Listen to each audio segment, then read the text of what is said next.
Oui, je comprends qu'on veuille fêter la qualification de l'équipe de France pour les phases suivantes de ce championnat d'Europe, mais ça n'autorise pas tout.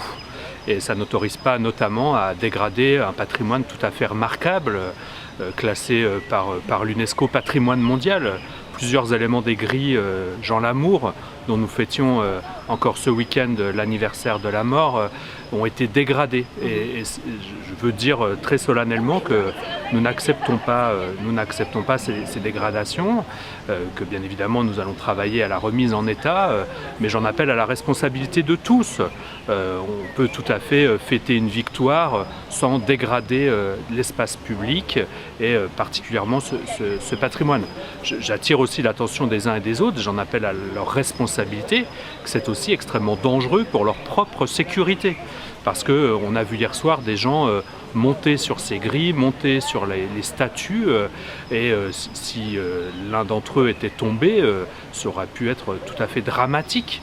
Donc à la fois c'est dramatique pour le patrimoine, mais c'est aussi extrêmement dangereux pour les gens qui se sont livrés à ces faits.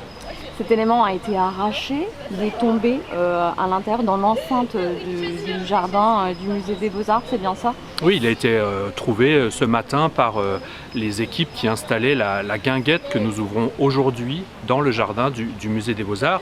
Je pense que ces éléments ont servi en quelque sorte de marchepied ou d'échelle pour gravir sur la grille et ils ont été soit pliés, c'est le cas de plusieurs d'entre eux, soit totalement décellés. Donc voilà, c'est effectivement tout à fait regrettable et condamnable. Est-ce que la ville de Nancy, à ce stade, envisage un dépôt de plainte contre X? Alors à ce stade, je ne peux pas vous dire ça. Il y a eu des réunions hier, avant même le match, entre le maire de Nancy et le directeur départemental de la sécurité publique pour que des mesures soient prises pour éviter cela. Hier, des mesures avaient été prises notamment pour piétonniser la place Saint-Èvre. Mais toute évidence, il faudra aller plus loin pour les prochains rendez-vous.